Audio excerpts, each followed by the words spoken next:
Right, welcome back, ladies and gentlemen. Hope you're doing okay, and hope you have had a good weekend. And who are at Fanfest, I hope you had a good Fanfest. Now, we have a lot to look into here. Now, I'm going to present this to you in a very corporate sort of sandwich sort of method. We're going to start off what's good. We're going to go into the bad bits, but we will also end on a high.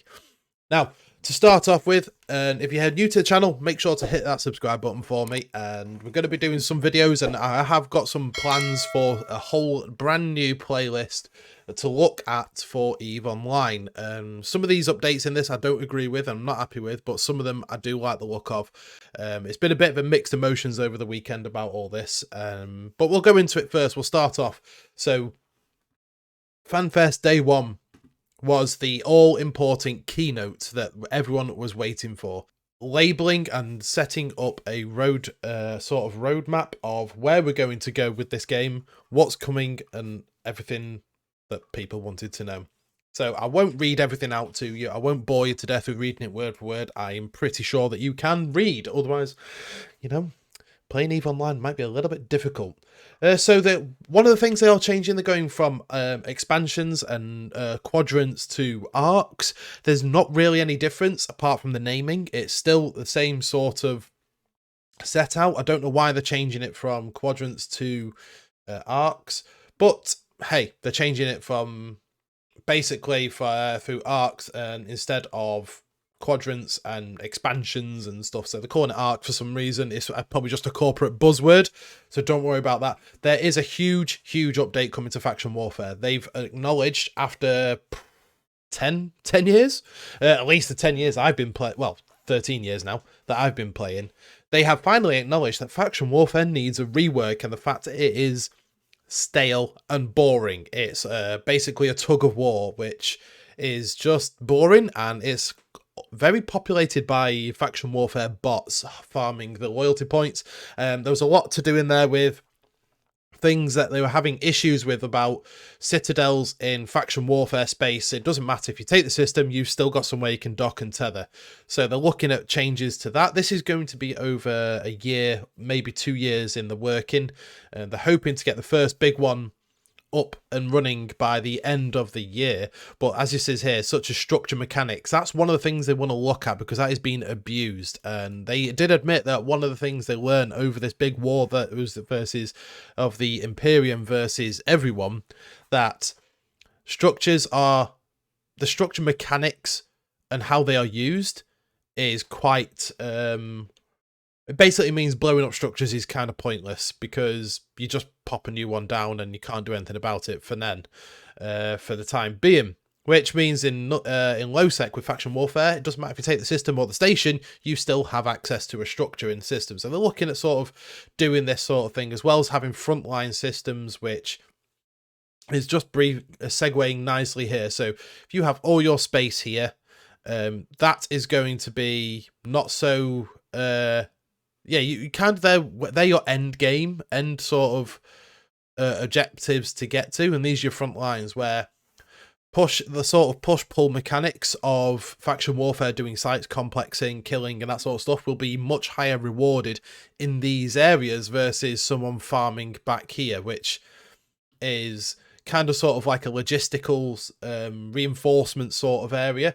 But they're looking to try and get the NPCs to ask for certain tasks to be done to the faction, about maybe even resupplying logistics and that sort of stuff.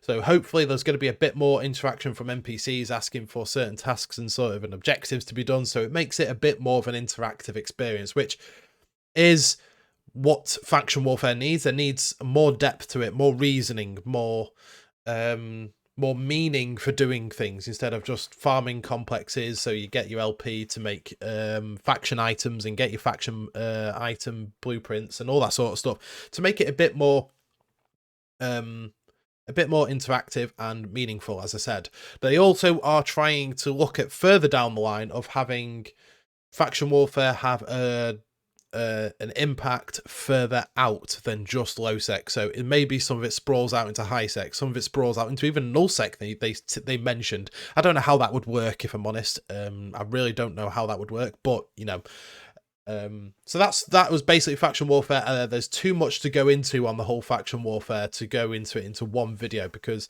they spent, well, basically they gave CCP Aurora, bless her, she did a cracking job.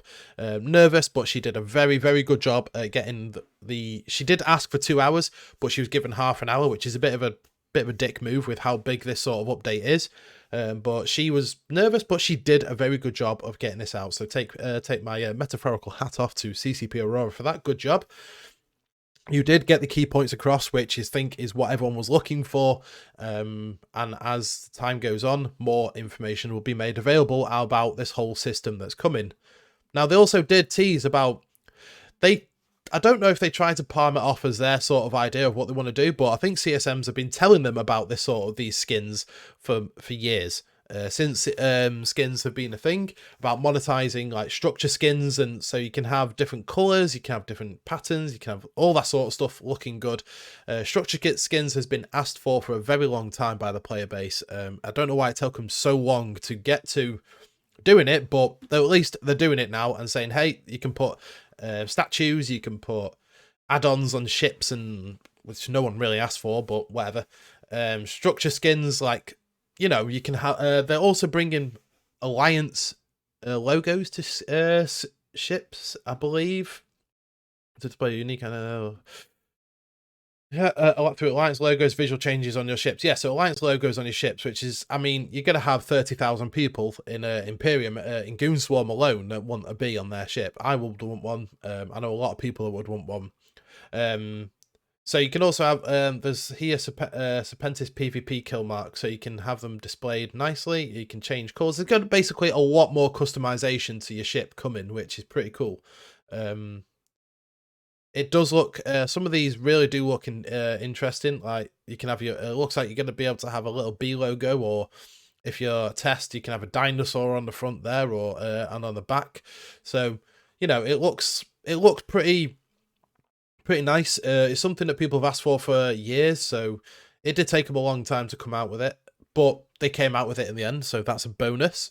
New play experience, I'm not going to go into that because they've been doing it for like 6 years, 6, 7, 8, 9 years plus. They still haven't got it right, but you know, they'll keep trying. They'll keep trying, and they're going to overhaul the career agents, but they did say they're not going to be making a huge transformation to them. They are introducing the visuals, the this, that, and the other, and they're going to be tweaking some of the stuff, not really groundbreaking changes to the career agents, but sort of like adding a bit more guidance into there, which is what they need.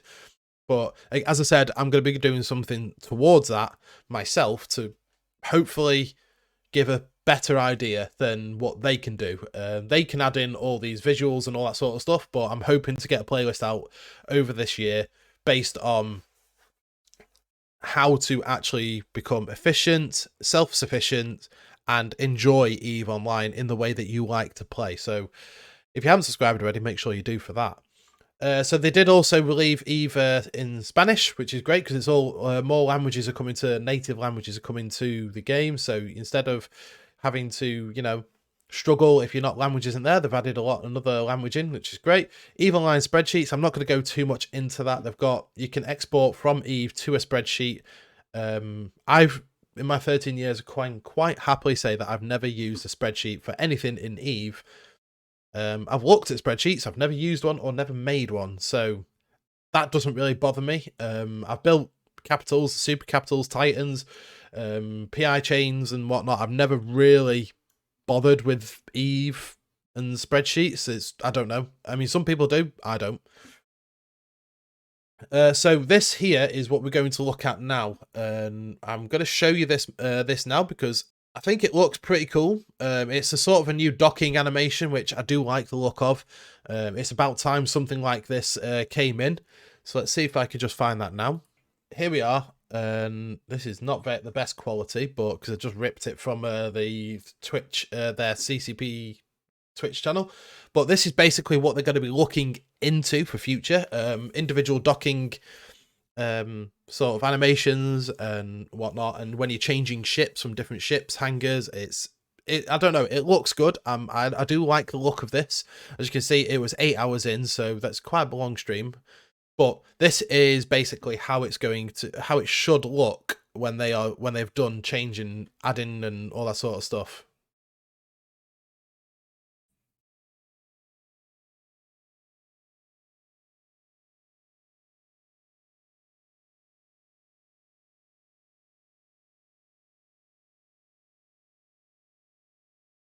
So that's the when we're changing your ship from your bomber to your venture. A nice little change. I like it. I like the look of that. It's just adding some nice visuals to the game, which 19 coming 20 years old, does need a visual upgrade compared to how it was to start with. So it's nice that these are getting added. It's a good little extra. I do like this. So there's also the Brutix there, I believe. So here we are for the Brutix, which looks pretty nice. Well, this is the whole animation, basically work in progress. That's your Naga docking. Looks all right. I mean, obviously, but this is how it should look. So you got the engines all like sparking, like ignition firing up. And you got a little smoke trail as you go, which looks nice. And then obviously sped it up to come back into docking. So yeah, that looks pretty good. So on day 2, we do have a video to watch there, but we'll come back to that. So on day 2, they said that they were going to on the living universe or whatever it was. This is where they said that they were they're adding some more. They were telling us about some more details about, because everyone kind of got to the point of, right, okay, so they've increased the price up by $5. They've increased the price, so there should, and they quoted, someone quoted CCP Paragon that there will be the biggest content update ever. Now, that is a bold statement because they have added all sorts into the game over the year. So everyone was like, oh my God, this is going to be absolutely insane. This is going to be incredible. It's going to be a huge content update. Now, when it actually came down to it, people were not happy. If you have not been to Eve Reddit, I wouldn't go there because it is an absolute dumpster fire. I mean, quite rightly as well. A lot of people have been dropping subs because some people have like 10 plus accounts, 15, 20 accounts. I know people that have got 30 accounts that are like, nah, not anymore. This is a joke. So after the keynote, it was basically, well, let's go back a bit. So they said, wait till Fanfest. We've got a huge content update coming. You'll see why we've updated the price for the amount of investment, this, that, and the other. So everyone was like, right, okay, Fanfest is going to be the make or break. So after the keynote of saying, okay, we're going to work on this in the future. This is what we're going to do in the future. But here's some graphic update. Everyone's like, are you fucking serious? Which I was one of those people. I was like, what the hell? I mean, you say you're going to hype everyone up, like saying this is going to be the biggest update ever. This is the biggest update we've ever done. Content update. You're going to get all this extra stuff. It's going to be amazing. And then some graphics and some stuff that people have asked for years anyway, like ship skins, station skins and whatnot. Everyone was like, what the actual hell are you playing at? So people started kicking off, and I mean, I understand it. I was pissed off as well. I was like, are you absolutely shitting me? So I unsubbed 3 accounts. I was like, nah, this is a joke. They just basically said, right, okay, we're going to do this in the future. We've got plans to do this. This is what we're looking at doing. It's like, okay, so you've got nothing actually there. You have some new docking animations. You have future plans for faction warfare. You have graphics coming up. And it's like, okay, so these are things that you've got in the future. So what was this content update that's costing the extra $20? So then they said, okay, no, the extra $5 is basically inflation, which, okay, fair enough. Everything's getting more expensive in the world, but don't tell people that you have got massive content plans and then literally pull the rug from underneath them and say, yeah, oh yeah, it was structure skins, alliance logos on ships, and basically some graphics and reflections and all that sort of stuff. That was an absolute dick move by the devs. I have spoken to a couple of devs, and I've spoken to a lot of people about this who, the players are not fucking happy. Like, if you go, as I said, if you go to Reddit, you will feel depressed if you come away from that, because the amount of hatred towards CCP on there, there's a lot of it. Which, I mean, they kind of deserve, in my opinion. They kind of deserve a lot of, they kind of deserve both barrels, because they fucked up. They said there were going to be a huge content update, and there wasn't. It was just some graphics, some structure skins.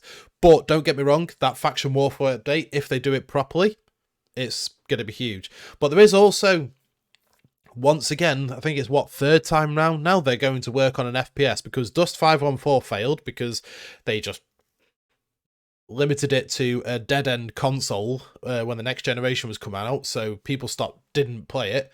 They're doing another FPS. There's no further details on that, just they're starting a first-person shooter again. So third time a charm, maybe. We will see. But fuck knows on that one, to be honest. So, I'm not going to lie, it was a dick move. They lied about it, in my opinion. They said there was going to be content, there's going to be working on this, and new player experience, and they can't keep people in the game because there's not enough to do. So there still is nothing extra to do, but the game's going to look nicer. Take from that what you will. So anyway, back to the second day of Fanfest, which is when they said some more stuff was coming out. So lots more on faction warfare. It does need a lot of love and attention. So the first things that stand out here, they're going to make it look like battlefield sites. So it's actually going to look like more of a battlefield. They're working on the faction warfare complexes and ship balances and some faction ship balances, which could be interesting. Like the CCP specifically mentioned that the APOC Navy issue, the Armageddon Navy issue, which barely ever gets used, is going to get a bit of love. So that'll be nice and interesting to see what's happening with that. So it looks like they're doing some faction balances on ships that aren't really used, because obviously they can see what kind of faction ships are used and what aren't. And those ones that aren't used, they're going to look at those and be like, right, okay, how can we tweak these to make these a bit better? So that could be something. So basically, they're improvements and create meaningful dynamic geography in Lowsec in New Eden. That could be interesting. They do keep harping on about player-driven stories. That's all they have, because nothing that they add to the game, people are not amazed by. People are not shocked by. It's everything that this game has over the last 19 years, everything that has put this game in the headlines is either been fuck-ups from the devs or the stuff that the players have generated themselves. I don't think anyone has screamed and shouted in amazement and gone to the press about anything that amazing the devs have done, not at least in the last 5 years anyway. But if this faction warfare pays off, I'm probably going to see that you probably see that a lot of people will start going to faction warfare, because something new, interesting, changing. I mean, let's be honest, nullsec sov warfare is boring as fuck. No one likes it. It is so boring. Fozzy Sov came in, took the old system, which was basically a show, whoever had the biggest guns won, which is always going to be the way. Now they made it into that push-pull sort of hacking bullshit. It's absolutely boring. No one likes it, and anyone that says they do like it is either lying to be a troll or doesn't do it. So that's that opinion. That's there. But Sov territory in Lowsec works a bit different with faction warfare, and I'm hoping that they make something like this. They change faction warfare to make it. And you never know. They said it could spill it out into nullsec, which would be interesting to try and see how they work that one without completely destroying nullsec. But nullsec is boring as well. There's nothing really to do in it apart from if you want to go and shoot some stuff in ADOMs and get your bounties reduced by that amazing dynamic bounty system that they introduced, which is a load of shit. We'll also be introducing a new system for creating allegiance, which is also interesting. So there we are. So you can declare your allegiance to faction warfare without leaving your corporation and without that entire corporation or alliance going into faction warfare. So you can do faction warfare within your corporation. If you like the guys that you fly with, great. You can go and do faction warfare without all of them having to be faction warfare. Or if you, by that point, you probably get to know some people in faction warfare, and you might want to join a faction warfare dedicated corp. Or if you want to try it out in your corp and not have to leave corp, then you can do that as well. So that's a nice little fix there. That's what I was mentioning before. NPC factions will set their own goals, adding dynamic, ever-changing experience. Faction warfare will soon offer. Yeah, we'll see. We'll see how that pans out. Dynamic front lines, that's what I was telling you about. So 180. So yeah, that's basically, if you've ever known anything to do with a battlefield, then you have a line, essentially, a line in the sand. One side yours, one side theirs. It's a 180 battlefield. That's what we're sort of looking at making any action in those frontline systems a bit more impactful, a bit more rewarding as well, which is the important bit. Rebalancing structures, so that's what I was mentioning before, about structure spam. But yeah, but they are also going to look at the capital ship retether time. So maybe capitals will take longer to retether, because at the minute it's after an aggression timer. I think it's a few minutes. No, a minute after aggression you can't. But I think they're going to look at trying to increase that with capitals, so it takes longer. Which I mean, it might create more fights on structures with capitals that can't tether, for example. But we'll see. But especially around ansiblexes, which Aurora was going on about. It basically, you don't want to engage someone on an ansiblex because they can either jump through or bring friends from the other side, which makes it a bit boring. Yeah, again, as I said, narrative-driven design and narrative arcs. So that's why they went from quadrants to arcs. Doesn't really matter which way you look at it; it's the same thing, just different naming. But it's, I suppose, it's corporate terminology for them. Expansions are making a return, which is nice. So they have like the old Incarna, Apocryphia if you're that old, or Imperium Wars if you're really old. So it could be interesting to see how they do this. But they say they've got a new era expansion coming quadrant 4 this year. So the last few months of the year, you're going to see the first expansion in God knows how long. But maybe, hopefully, that's going to be the faction warfare one. So towards the end of the year is going to be the faction warfare update, where you can actually go and try out some of the new stuff and see how it works. And if you break it, they'll fix it, that sort of thing. But we'll see. So Interbus Credits is something that you which are earned by doing activities in game. Could be as simple as daily challenges or events, or something more complicated. Now these are where you're going to get. They're not transferable. You can't sell them. You can't buy them. For example, you have to earn them, which to me sounds a bit like that whole NFT play as you earn bollocks that they tried introducing a while ago. So I'd keep an eye on that, because I think I don't know. I kind of feel like they're slowly edging the NFT bollocks in by plays you earn for structure skins and stuff like that. I'll keep an eye on that, because that's something that could go horrendously wrong. But we'll see. We will see how that pans out. So this is like part of the new player experience program was, instead of, because if you remember, if you cast your mind back not long ago, where they tried a built retriever and fit in part of a Plex package that you could buy with real money. I was not happy with that, because that's them taking ships away, spawning ships in for new people instead of using the player-driven economy, which the whole game is advertised on, which obviously was not nice. People didn't like it because they're driving money away from people that build those ships in game and build those items for it. So what they're trying to do now is to have some form of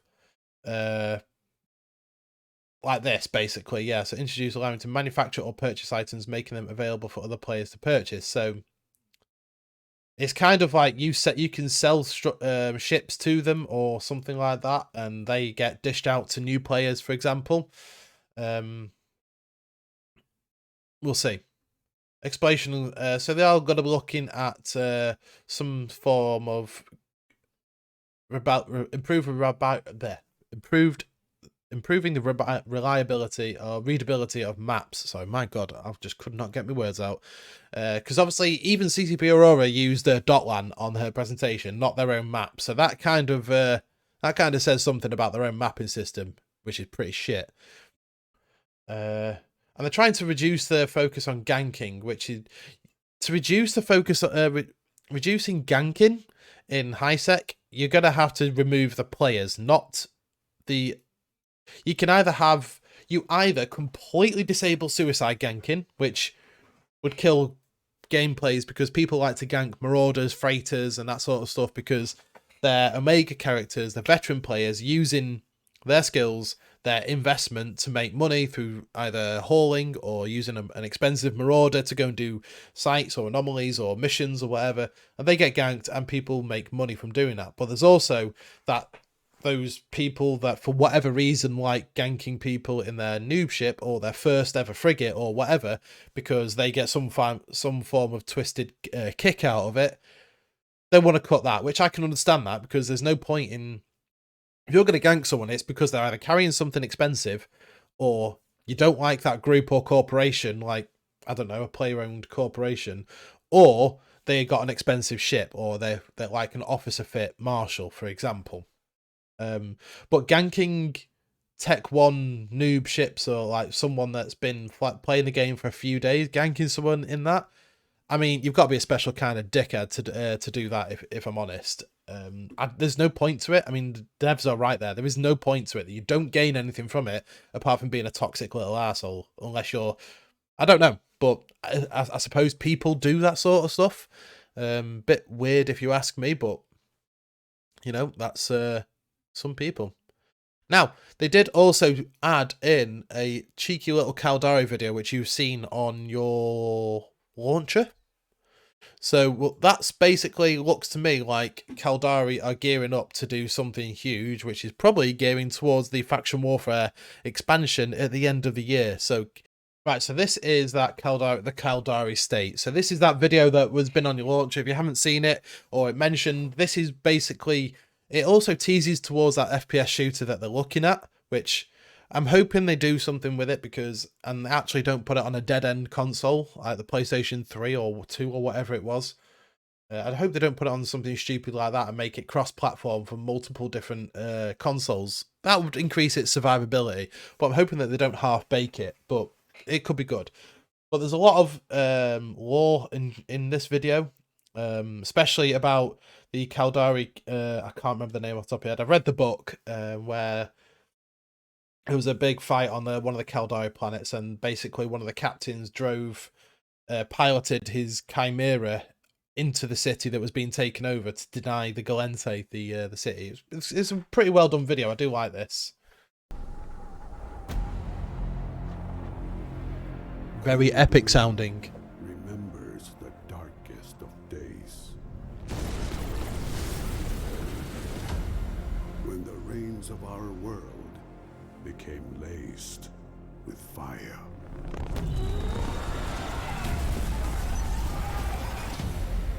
One warrior's fierce duty seared a path to our future. The ultimate sacrifice. So this is him. In blood and steel. His carrier was going down, so he piloted it straight into the planet. We remain Caldari. Was it Tibus Heth? No, No matter I don't know. the cost.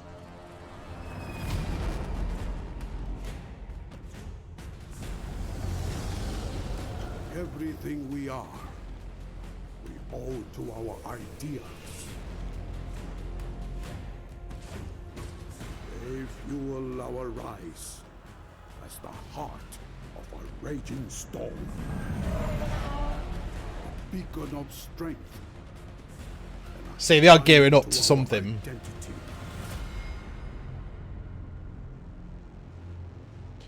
Honor and preserve Sound Japanese. your family, your corporation, your state. Without hesitation, without remorse.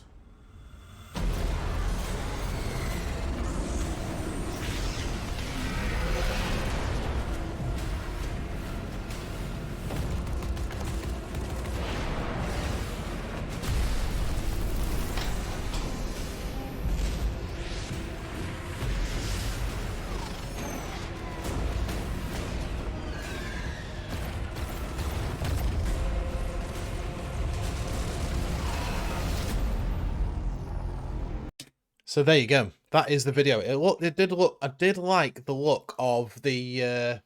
Where is it now? Here. Yeah. So this bit. I did like seeing all these troops and the tanks. If you remember, if you played Dust 514, which was quite a good game actually, even though it was full of bugs and it got put onto a dead end console, that tank was in it. The tank before the with the multiple rocket launcher system on it, that was on there as well. So hopefully they use some of the old assets, because I did like those tanks. But guys, this is the kind of feeling that people have got from FanFest, and what after the keynote.